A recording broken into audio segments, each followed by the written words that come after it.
Welcome back to Touring the AFC South. I am your host, Mike Patton.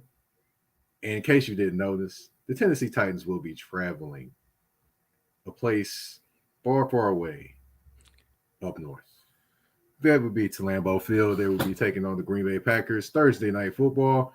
Of course, I usually do a breakdown of the games, but I figured, hey, since it's Thursday night, let's turn on the bright lights. Let's bring a guest in. Let's talk about the Thursday night football game. But of course, we do have to talk about the Green Bay Packers too. And I did want to bring on someone that's very knowledgeable about that team. That would be Mr. Darrell Owens. What's going on, man? Mike, what's up, brother? Glad to be here, brother. Glad to be here. Well, glad to bring you on. Of course, Legacy Maker Sports Network. I want to talk about, that for 1 second. Can you tell everyone how that kind of came about? Oh man, hopes and dreams. So back in long quick story.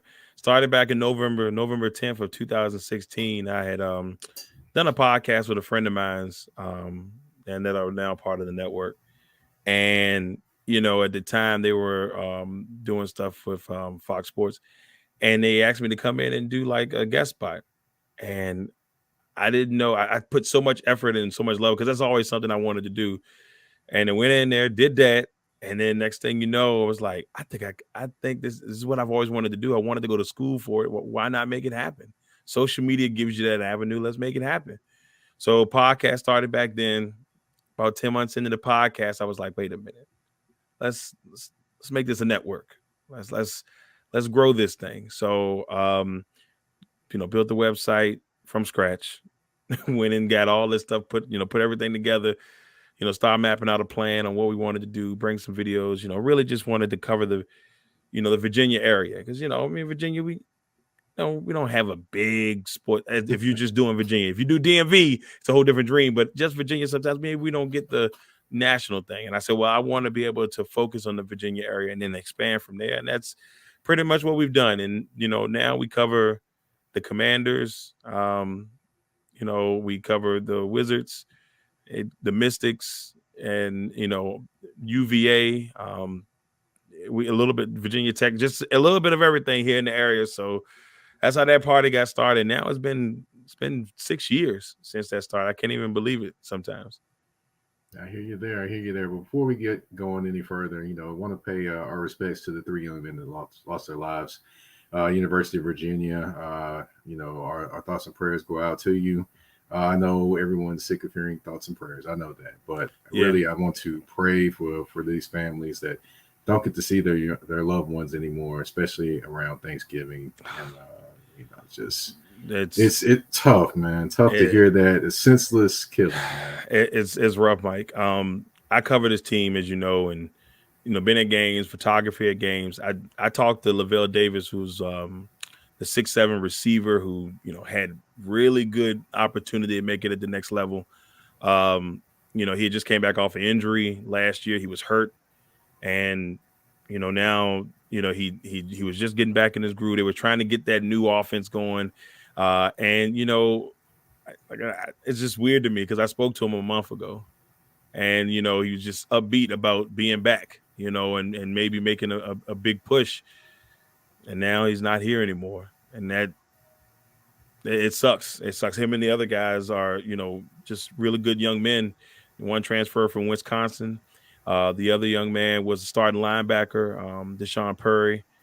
He starting linebacker, was starting to make some strides this year, started 7 games this year. He was looking good.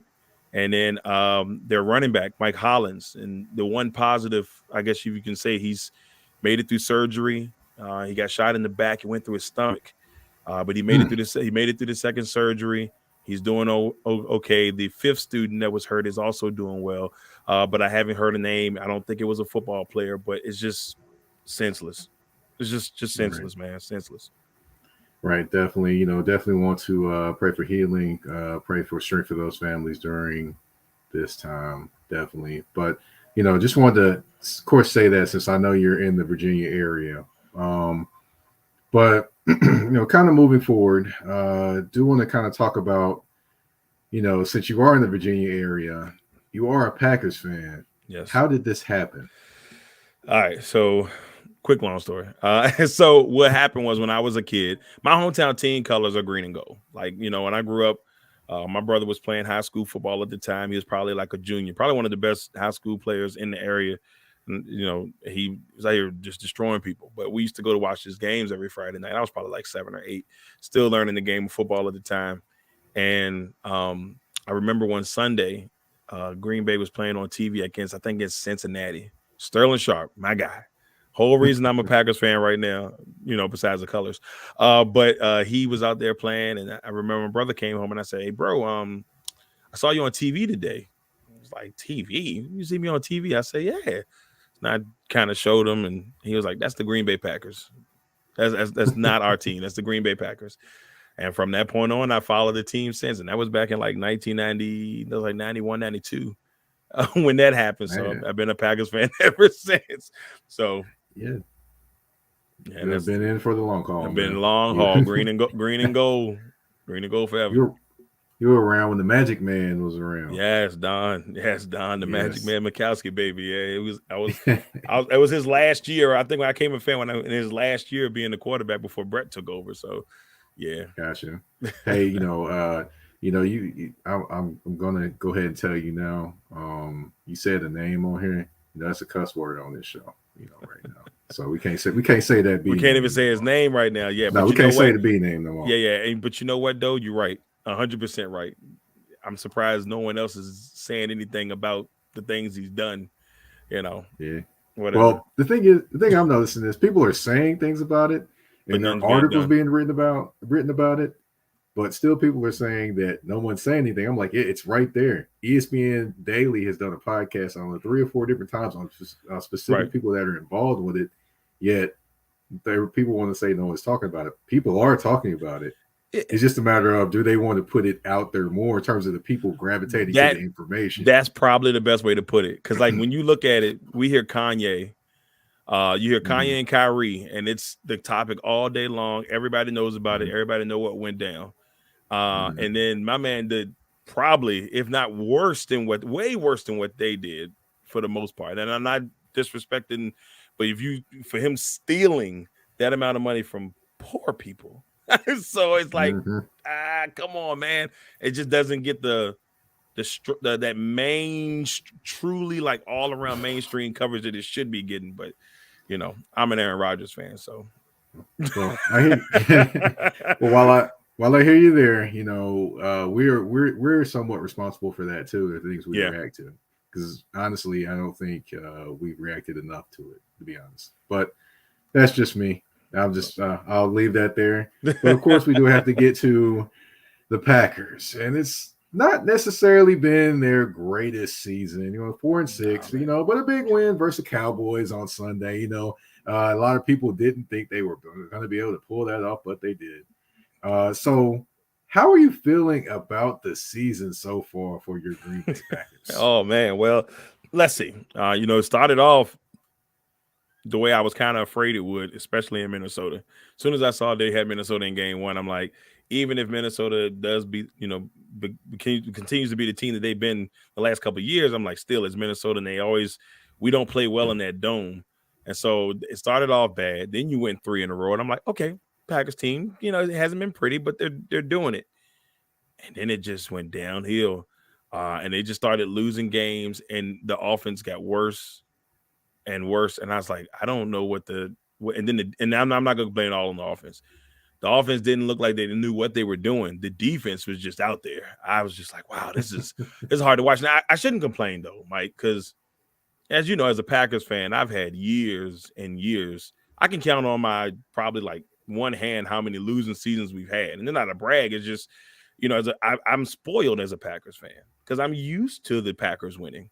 So like getting used to them losing, I'm like, oh, this is weird. But, sometimes it has to happen. Like the year McCarthy got fired. It's like, sometimes those things got to happen for change to happen. So, I mean, it is what it is. Took the win against Dallas, was happy about that because, Dallas fans, Dallas fans, they give you heat. They gave me heat all week long. And I said nothing because I had nothing to stand on. I picked Dallas to win that game last week.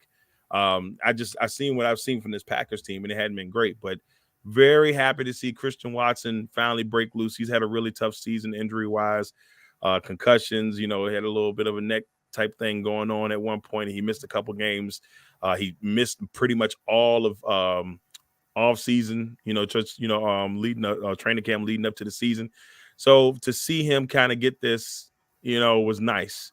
And Aaron seemed really happy to see him kind of get going. So I'll take that. That was one positive from last week. So I'll take that. Well, one thing I will say about Aaron Rodgers, you can't necessarily tell whether he's happy or sad because I think he's hiding a smile under his mustache, kind of like Black Dynamite did. Right. But, so you never really can tell. But, since you brought up Mr. Aaron Rodgers, 48 touchdowns, 5 interceptions in 2020 MVP. 37 touchdowns, 4 interceptions in 2021 MVP. This year, 17 touchdowns, 7 interceptions, few fumbles, a few sacks, a lot of things, and a partridge in the pear tree.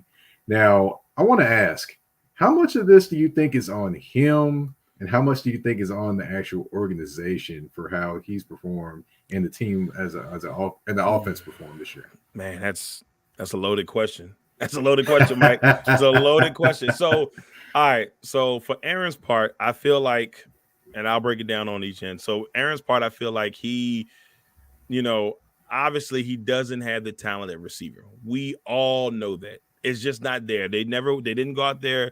They got Sammy Watkins, but they didn't go out there and get that solid veteran that could come in and make a true impact. We knew Sammy Watkins was going to get hurt at some point during the season, and we've already seen it. He got, he was out for 4 games, but they didn't get that guy that could come in and probably be to kind of help bridge the gap with the young guys.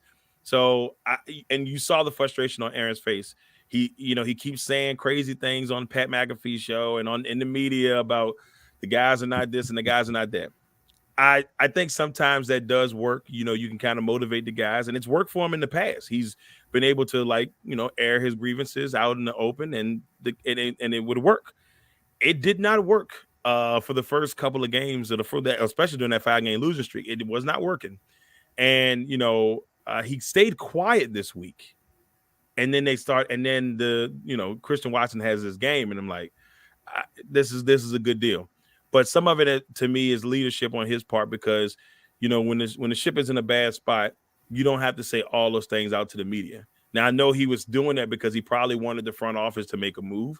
He said something on McAfee's show, like him and, Brian Goot, we call him Goot, but Goot was out there trying to make some moves happen for the trade down, but in classic Packers fashion, nothing happens. So that part of it, I feel like he could have been a better leader on that front. Front office, oh boy.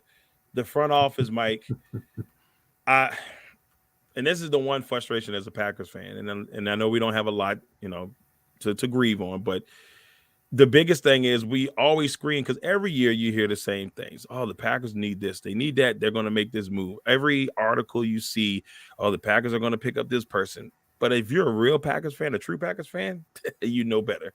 They don't make moves.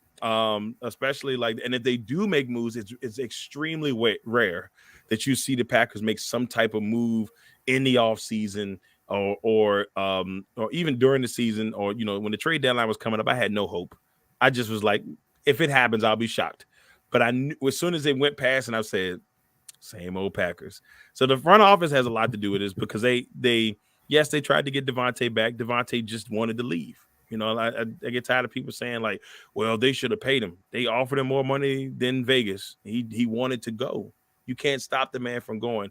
And so I think but they did a terrible job on giving Aaron the pieces and getting him ready. They did a great job defensively, in my opinion, because they picked up they brought a lot of the guys back. They drafted well, I thought, on the defensive side. And then the defense just comes out and plays flat. Joe Barry, to me, still is not the right hire there. Before he came to Green Bay, last year was like his best season as a defensive coordinator. Before then, he was like ranked 32nd, ranked 28th. Like he had the 28th ranked defense, the 25th ranked. He's always been at the bottom. And, luckily we're up higher only because nobody's passing the ball on us. So, yeah, those are my blames. That's the season right now for us, But, nice to get a win last week against the Cowboys. I'll take that. All right. Yeah, you definitely take the win. And I'm not going to turn those down. But, No, no, you know, no. I did want to ask you, since you mentioned it, Pat McAfee show and these appearances for Mr. Aaron Charles Rodgers. Yes. I saw a couple of them and I was like, yeah, he needs to cut that out. I'm not sure that's definitely that. I'm not sure it's the avenue he wants to go. But what are your full thoughts on his appearances on the Pat McAfee show during the season? I'll be honest with you. I mean, a lot of players are doing that now. This started probably a couple years back in the NBA. I think the NBA probably started this kind of train of athletes talking maybe a little bit more leisurely during the season. I don't, as a fan, it's nice to kind of see where his mind is. You know, you kind of, there's one guy on the show, I think there's a Packers fan, and every week he comes on there, the guy says, well, at least I leave with some hope that the team is going to get better or turn around. And I think I'll be honest with you, as a fan, I enjoy listening to it because I kind of can, he's always been kind of reserved. So you kind of can go and listen to see where his mindset is. Sometimes I'd be like, man, come on, Aaron, you can't say those things. There'll be things like that. I'm like, man, you got to be quiet, or I'll have those moments. But I think it's the transparency has been kind of nice just to kind of see where his mind is. But I think in some people's eyes, it's made him maybe more of a jerk.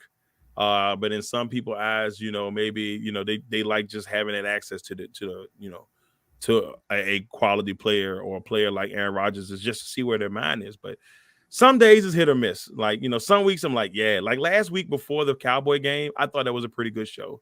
I just thought the way he approached everything. I think by that time he realized I got to stop saying crazy stuff about my teammates. And, but some of the weeks leading up to it, it was just like, oh man, like, come on, bro, you just don't do it. But I mean, it's hit or miss. Like, I didn't watch Tuesdays. I'm going to go back and watch that eventually. And when I do, I'm just intrigued to see where his mindset was, after the Cowboys game, since he only owns two teams, and that's the Dallas Cowboys and the Chicago Bears. So, okay, all right. Now I will say this: he definitely probably has Packers fans on pins and needles because they don't know he's going to say next. So that's going to be probably the biggest thing. Every week, Mike, it's like, come on, bro, just don't say nothing crazy, please. All right. Well, of course, we spent enough time talking about Mr. Aaron Rodgers. I want to talk about this defense. Of course, a big piece of the defense, outside linebacker Rashawn Gary's out for the season. Huge loss. Huge. How do you think they kind of replace him? I know Devondre Campbell is banged up too. How do they kind of maneuver to replace him, in your opinion? Or can you really replace him? To be honest with you, I don't think you can. They got some young guys that are decent young men, decent players. But I don't think you can replace Gary, because Gary has really, the first couple of years he struggled, and he really came into his own last year. And I believe, and don't get me wrong on the stats, but I think he had like 7 or 8 sacks this year. So he was having a pretty decent year, even with a down year per se. And so like losing him is huge. And Kenny Clark's, he's on the defensive line, but Kenny Clark's a huge part of, what they have going on there. Jair Alexander gets paid. He's had some hit or misses this year, but he's been pretty good for most of the year. They lose Eric Stokes, which that hurts because he had a good year last year. They re-signed Douglas. Douglas is not quite having the year he had last year. He had like 5 or 6 interceptions last year. I think he's got 2 this year. It's just, as a defense, I feel like they're not being aggressive enough, because there was a lot of times you see that Joe Barry's got these cornerbacks playing like 10 or 15 feet off of the receiver. I'm like, come on, like, do something here. But that to be honest with you, we may still have it, but we have the top 5, passing defense. That's because nobody's passing the ball on us. They're running the football, and so and we're ranked in I know we're in the bottom half of the league in rush defense. So if they can ever fix get the run straight, which has been a problem for at least 20 years, and that's not an exaggeration. even in the Super Bowl run, it was like, yeah, but we've been paying the 3-4 defense forever, and they just can't stop the run. it's bothersome. They tried to get pieces. They brought in Wyatt, and I think Wyatt's hurt too. It's just like, man, like 27 injuries, brother. It's rough. It's rough. Yeah, definitely. I know a team that definitely can talk to you about injuries, and that's the Tennessee Titans, which we're going to talk about in a second. But I wanted to ask you, Jair Alexander, you brought up him. I know who he is on the field because he's always the guy that's got the long yellow sleeves. He makes himself stand out very easily. But do you think he's the top corner in the NFL? Because I'm kind of like iffy on that. Because sometimes I'm like, yeah, and other times I'm like, you really didn't do anything on that one. He missed that pass. I think I'm kind of in between on that one. It's funny because like leading up to this year, he definitely was. Nobody was targeting him. I think once he got that money, and he's still playing good ball. It's not great. It's not like top corner. It's not Sauce Gardner good. I guess I would throw a name out there. Sauce Gardner's been playing some really good football. But I would say like he's the top 10 corner. I don't know if he's like the top corner. And I think that now that he's making the money, that players want to prove that they can do well against him. So he's going to get everybody's best, like every receiver best that's lined up against him every time that he's out there. That little game, the game against Buffalo, him and Diggs chirping was very entertaining. As a football fan, they both won the battle at certain points. He was still chirping after the game after they lost, and I was like, man, be quiet. We lost by 10, and you still talking like we won this football game. That was the fan in me. I'm like, come on, brother, like you still out here chirping and making all this noise, like, but take a step back on that, man. Like we ain't win this game during the game by all means, but not after the game when you lose by 10. But he's the last couple of weeks he's played a lot better than he played earlier this season. I was really worried about him, but he's not top 5 right now, in my opinion. Maybe top 10, top 15, I would say for sure. He's getting top 10 money, though. He's getting top 10 money, though.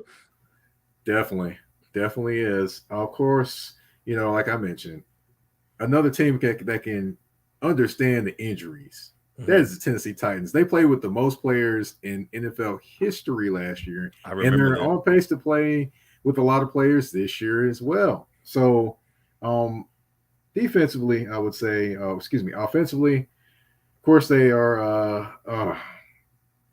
They're tough they're tough with the run. Mm-hmm. I will say that, and of course, the guy you got to see is Mr. Derrick Henry.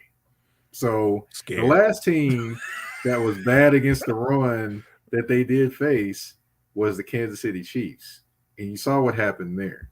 So going into this game, how confident are you that you kind of make some things happen with Derrick Henry to potentially slow him down?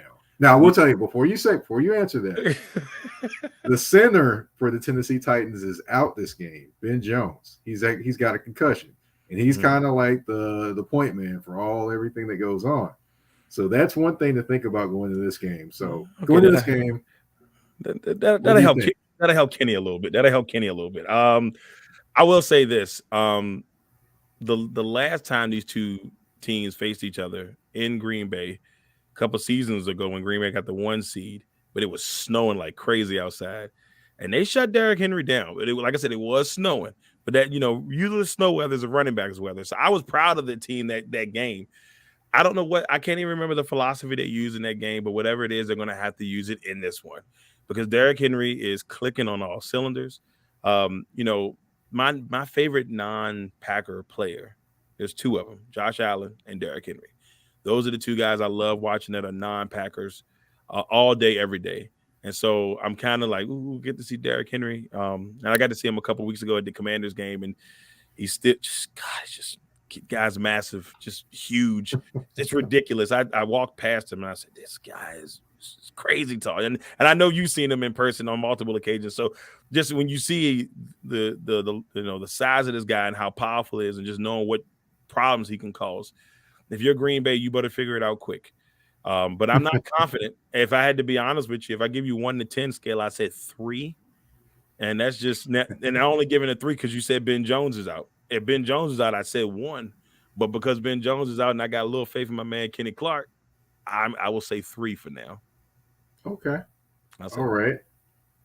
All right. What I will say too is the Titans really don't have a big time threat at wide receiver. That's another thing to think about. So you could potentially crowd the line and get away with it. That's another thought. But um, defensively, Mr. Rudy Ford, a guy that's been on multiple teams so far in his Hey, career, showed up, had a couple of interceptions, made a name for himself. But it's just this week.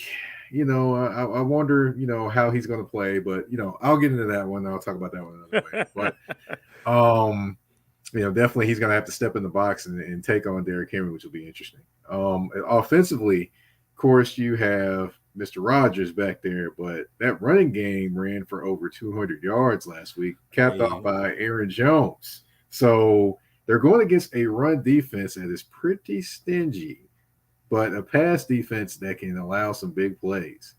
So do you expect them to kind of, do a little bit more balancing the offense? And do you expect them to actually still get it going like Christian Watson and Aaron Rodgers had this next game? Especially, and then keep this in mind, mm-hmm. Bud Dupree is out of this game. And also, Jeffrey Simmons is questionable with an ankle injury. He did have the boot off, but he potentially could play. But also keep in mind, they didn't have him last week, and they had like 6 sacks. So just keep that in mind. They're with their front four. So just keep that in mind going into this one. If you're Green Bay, you gotta go what is working well for you, and that's the run. You got to at least try to establish it early.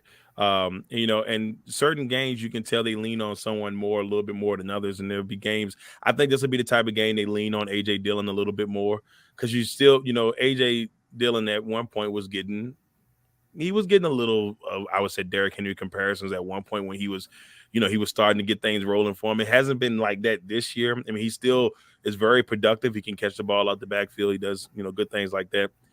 I think you still have to at least try to establish the run at the beginning, because if he's going to go out there and he's just going to throw the football, it's not going to be. It's not. I just don't see it working out for him if they can't establish that run just a little bit. They've got to find a way to at least keep him honest, because if they don't, I just don't know. Like, it was a great week for Watson, but it's like, will it be consistent?